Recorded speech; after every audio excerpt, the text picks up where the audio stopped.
우리는 살면서 참으로 많은 모임 그리고 잔치, 식사 자리를 갖습니다.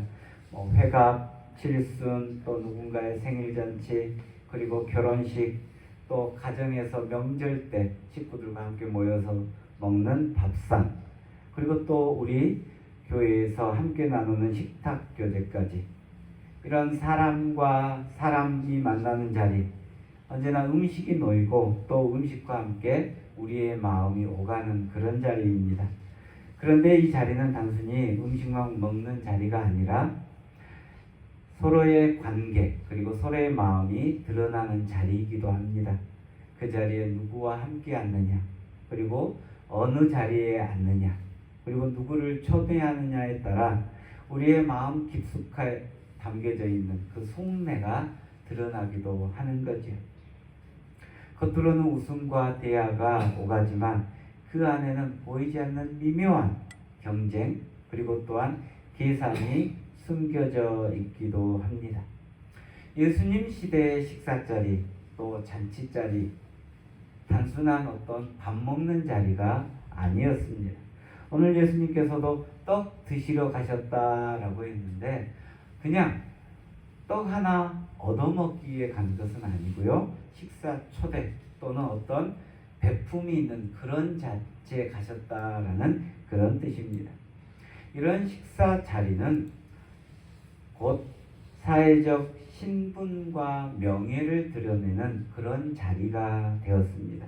잔치에 초대받는 것 자체가 사회적으로 어느 정도 인정받았다라는 그런 의미입니다.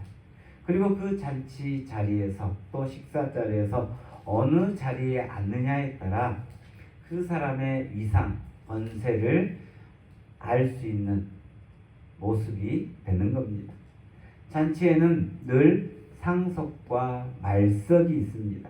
상석은 주인과 가까운 자리, 또 가장 높임받는 그런 자리입니다.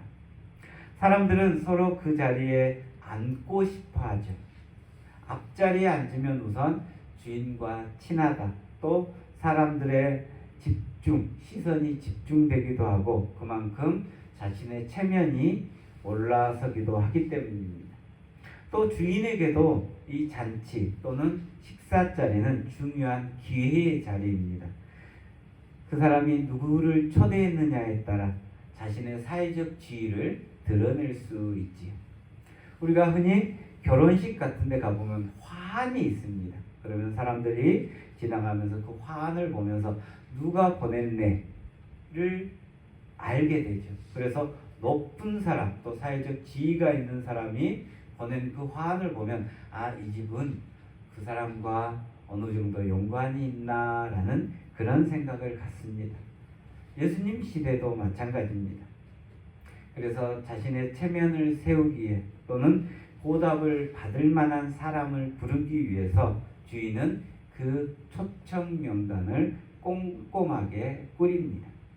대갚아 줄 수 있는 사람들, 사회적으로 힘 있는 사람들이 우선적으로 그 자리에 배정이 되는 겁니다. 그래서 잔치자리는 따뜻한 환대보다는 계산이 오가는 곳이 되어버렸습니다. 사람들은 서로 상석에 앉고자 노력했고 주인은 자신의 체면을 위해서 높은 사람, 사회적으로 능력 있는 사람을 불렀습니다. 그래서 겉으로는 기쁨과 축하의 자리이지만 그 안에는 권력과 체면 또 이해 득실이 얽혀 있는 자리가 된 거예요. 이런 자리에 오늘 예수님께서 가셨습니다. 그리고 그곳에서 예수님은 사람들의 모습을 보셨습니다. 누가 먼저 상석에 앉을까 눈치 보는 사람들, 또 내가 상석에 앉고 싶다 다툼하는 사람들, 그런 사람들의 모습을 보시면서 예수님께서 이렇게 말씀합니다. 잔치에 청함을 받았을 때는 높은 자리에 앉지 말라.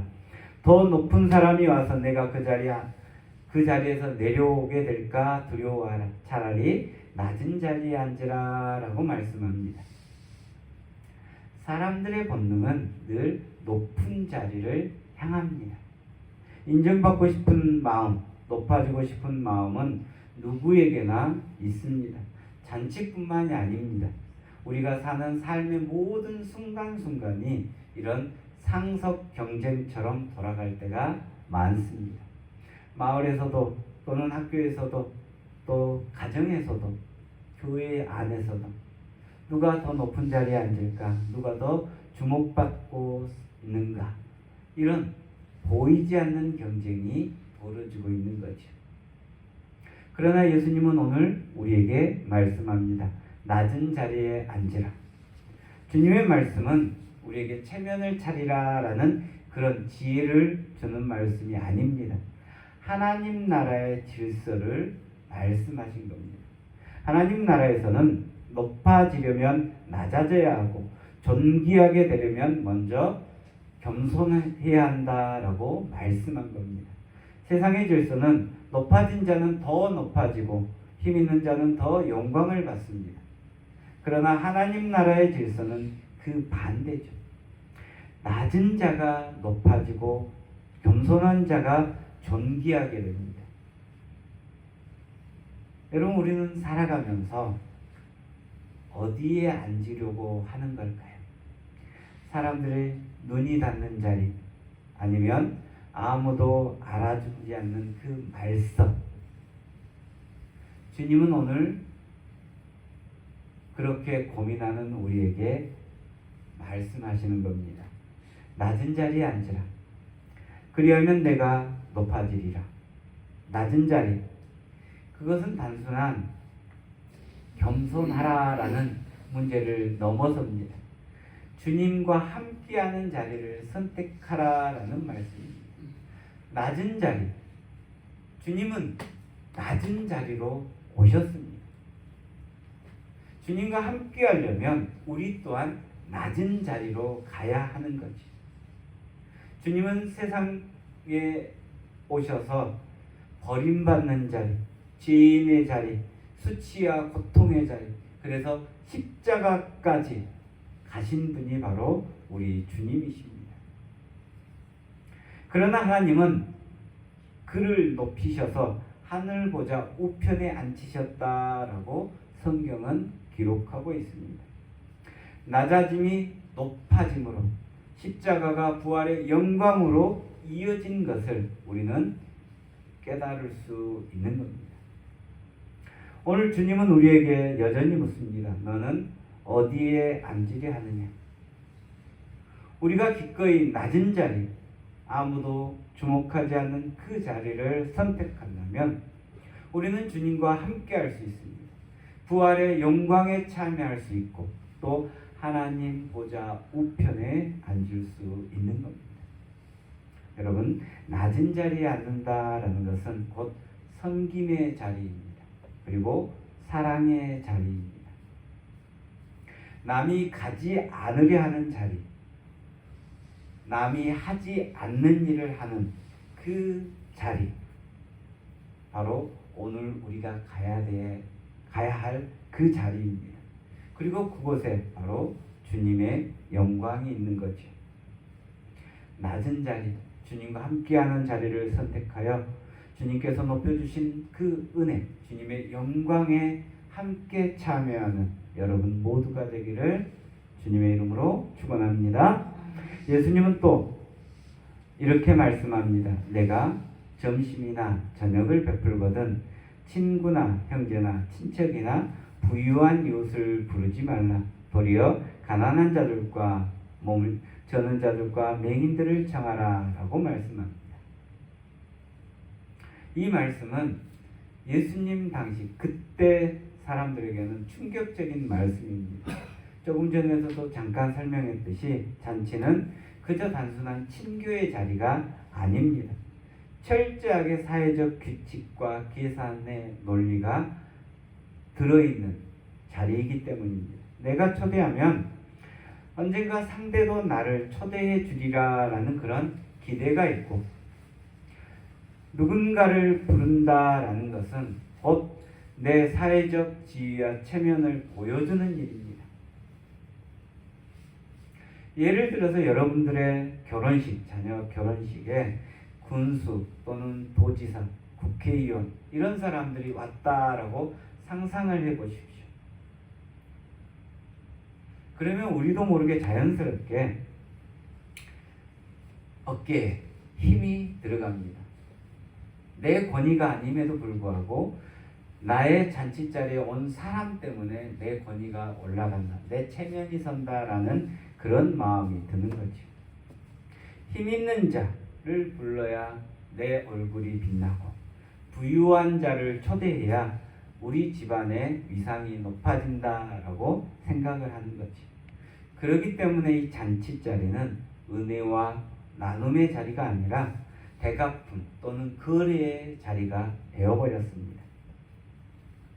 이런 질서를 예수님께서 깨뜨린 거예요. 갚을 수 없는 사람들을 불러라.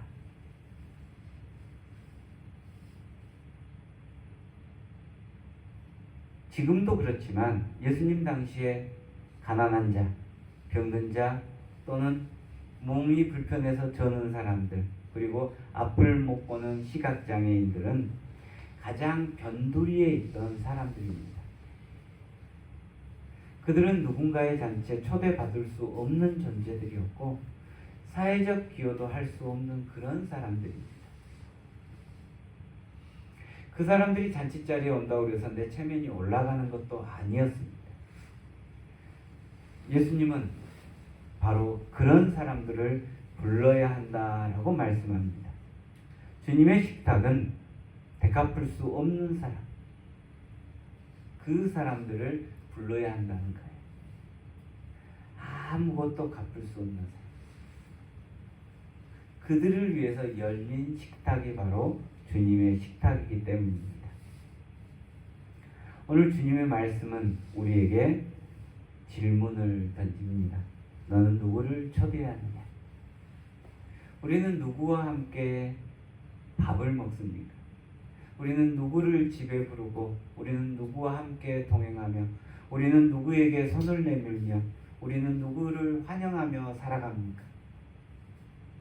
사람들은 힘 있는 사람들, 부유한 사람들, 언젠가 자신에게 뭔가 도움이 될 만한 사람들, 그 사람과 어울리기를 원합니다. 그러나 예수님은 갚을 수 없는 이웃을 불러라. 아무런 보상도 기대할 수 없는 그 사람들을 환대하라라고 말씀합니다. 그리고 이어서 거기에 복이 있다라는 거죠. 만약 교회가 힘있고 능력있고 부유한 사람만 반긴다면 그것은 세상과 다름없습니다. 하지만 교회가 가난한 사람 또는 병든 사람, 소외된 이웃을 진심으로 환영한다면 그것이 바로 하나님의 잔치입니다. 복음의 현장이 되는 거죠. 예수님은 그렇게 살았습니다. 삶으로 보여주셨습니다. 우리가 믿고 따르는 예수님은 그렇게 살았습니다. 그러면 우리도 똑같이 따라가야 되겠지. 주님은 세리와 죄인들 그들과 함께 식탁에 앉으셨고 늘 병든 사람, 버림받은 사람들과 함께 밥을 드셨습니다. 물론 세상 사람들은 그것을 문제 삼았습니다. 저 사람은 죄인들과 함께 밥 먹는다. 속된 말로 하자면 끼리끼리 논다. 너도 죄인 아니냐라는 그런 손가락질입니다. 그러나 여러분, 그것이 바로 하나님 나라의 식탁입니다. 죄인, 가난한 사람들, 아픈 사람들, 그들과 함께하는 것. 그것이 바로 하나님의 뜻이 이루어지는 현장이라는 거죠. 오늘 우리도 그 길을 따라야 됩니다. 우리의 교회가, 우리의 가정이, 우리의 삶이 소외된 이웃들을 향해서 열려 있어야 되는 거예요.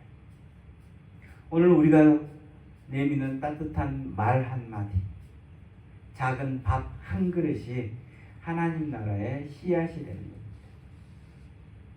주님은 우리에게 묻습니다. 너의 잔치는 누구를 위한 잔치냐? 우리의 잔치가 나에게 유익한 사람들만을 위한 잔치라면 그것은 세상의 잔치에 불과합니다. 그러나 갚을 길 없는 이웃, 이름 없는 이웃을 위한 잔치라면 그게 바로 하나님 나라의 식탁이 됩니다. 사랑하는 성도 여러분, 우리의 초대가 이제는 계산을 벗어나 사랑의 환대가 되기를 소망합니다. 오늘 이 말씀이 우리의 마음을 불편하기도 하지만 동시에 우리를 자유케 하기도 합니다. 잔치를 통해 얻을 수 있는 세상의 인정과 체면, 그것을 내려놓을 때 우리는 비로소 하나님 나라의 기쁨에 참여하게 되는 것이기 때문입니다. 누구를 초대하고 환대하느냐에 따라 우리의 식탁이 세상의 식탁이 될 수도 있고 하나님 나라의 식탁이 될 수도 있습니다. 오늘 주님 말씀처럼 갚을 길 없는 이웃을 기꺼이 불러 환대하고 함께 식탁을 나눔으로 하나님 나라의 식탁에 다 같이 참여하는 여러분 모두가 되기를 간절히 바랍니다. 또한 예수님은 이렇게 말씀합니다. 그리하면 그들이 갚을 것이 없으므로 내게 복이 되리니 의인들의 부활 시에 내가 갚음을 받으리라. 이 말씀은 우리의 시선을 이 세상이 아니라 영원한 세계로 돌리게 하는 말씀입니다. 우리가 베푸는 환대, 어쩌면 세상에서 당장 보상받지 못할 수도 있습니다. 가난한 자를 불러도 그 사람이 나를 다시 초대해 주지 못할 것이고, 병든 자를 도와도 어떤 나에게 직접 돌아오는 이익이 없을 수도 있습니다. 지나가는 나그네에게 물 한 컵을 주더라도 그 사람은 그냥 지나가고 맙니다. 그런데 주님은 오늘 말씀합니다. 의인들의 부활 때 내가 갚음을 받으리라. 지금 당장 아무런 대가가 없는 것처럼 보이지만 하나님은 결코 잊지 않으시고 마지막 날에 갚아주신다는 약속입니다. 세상의 잔치는 끝이 있죠. 아무리 화려하고 웅장한 잔치라 할지라도 끝이 나면 사람들은 흩어집니다. 남는 것은 추억, 그리고 사진 몇 장, 그리고 뒷정리, 쓰레기뿐입니다. 그러나 주님이 말씀하신 하나님 잔치는 다릅니다. 끝이 없는 잔치, 하나님께서 친히 준비하신 영원한 식탁입니다. 그곳에는 슬픔도 눈물도 배고픔도 없고 더 이상 아픔도 없는 하나님께서 친히 우리를 맞아주시는 하늘 잔치인 거죠. 지금 여기서 우리가 베푸는 작은 환대, 작은 섬김, 사랑의 모습이 그 영원한 잔치가 시작되는 전조가 되는 거예요. 사랑하는 여러분, 우리는 종종 우리가 하는 수고가 헛되다라고 느낄 때가 있습니다. 아무도 알아주지 않고 고맙다는 말 한마디 못 듣고 때로는 이용당하는 것 같아 억울할 때도 있습니다. 그러나 여러분 분명히 기억하십시오. 사람들의 인정은 순간적입니다. 그러나 하나님께서 주시는 영광은 영원합니다.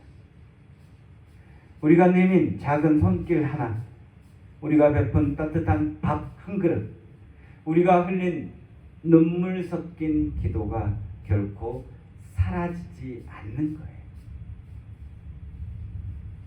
하나님께서는 분명히 기억하시고 마지막 날 의인들의 부활 때 분명히 갚아 주실 겁니다. 그러므로 우리의 삶 속에서 우리는 하늘 잔치를 미리 살아내야 하는 사명이 우리에게 있는 겁니다. 세상 사람들은 손익계산으로 식탁을 차리지만 우리는 은혜와 환대로 식탁을 차려야 합니다. 세상 사람들은 자신을 알아주는 사람, 자신에게 도움이 될 만한 사람을 부르지만 우리는 주님이 기뻐하시는 이웃, 주님이 원하시는 이웃, 아무것도 대갚아 주지 못하는 그 사람들을 불러 하나님의 마음과 사랑을 환대해야 합니다. 이것이 바로 믿음의 삶입니다. 이것이 바로 영원한 잔치를 바라보는 성도의 삶입니다. 사랑하는 여러분, 오늘 주님은 우리에게 눈을 들어 영원을 바라보라 라고 말씀하시는 거예요. 우리의 초대를 통해서, 우리의 낮아짐과 환대를 통해서 하나님 나라가 이 땅에 이미 시작되고 있는 겁니다. 그리고 마지막 날 우리는 어린 양의 혼인잔치에 초대받고 영원한 식탁에 앉게 될 것입니다. 그날을 바라보며 우리의 삶 속에서 하나님 나라의 잔치를 미리 사는 성도들이 되기를 간절히 바랍니다.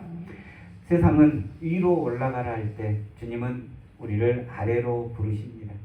세상은 힘 있는 자끼리 모일 때 주님은 우리를 힘 없는 자에게 보내십니다. 세상은 지금의 보상을 따지지만 주님은 우리에게 영원한 하나님 나라의 잔치를 약속하셨습니다. 그러므로 우리는 언제나 낮아져야 합니다. 언제나 마음을 활짝 열고 소외된 자를 초대하고 사랑해야 합니다. 세상의 보상이 아니라 하나님 나라를 바라보며 살아야 합니다. 그리고 그때 우리의 삶이 진정한 하나님 나라가 될 것입니다. 이제 낮아진 자리에서 잊힌 이웃과 함께하는 식탁을 차리는 우리 모두가 되기를 간절히 바랍니다. 우리의 가정이, 우리의 교회가, 우리의 삶이 하나님 나라의 잔치가 되기를 간절히 소망합니다. 기도합니다. 은혜의 하나님, 오늘 말씀을 통해 우리의 길을 새롭게 보여주셔서 감사합니다. 낮아져야 높아진다는 주님의 가르침에 마음에 새기고 대갚을 수 없는 이웃을 초대하라는 말씀을 삶으로 실천하게 하옵소서. 주님, 우리가 세상의 계산법이 아니라 하나님의 환대로 가득한 공동체가 되게 하옵소서. 우리의 가정과 식탁이 주님의 식탁이 되게 하시고 우리의 작은 나눔이 하나님 나라의 잔치로 이어지게 하옵소서. 주님, 우리가 드러나지 않아도 좋습니다. 낮아진 자리에서 주님만 드러나게 하시고 소외된 이웃이 함께 웃으며 돌아올 수 있는 열린 문이 되게 하옵소서. 예수님의 이름으로 기도합니다. 아멘.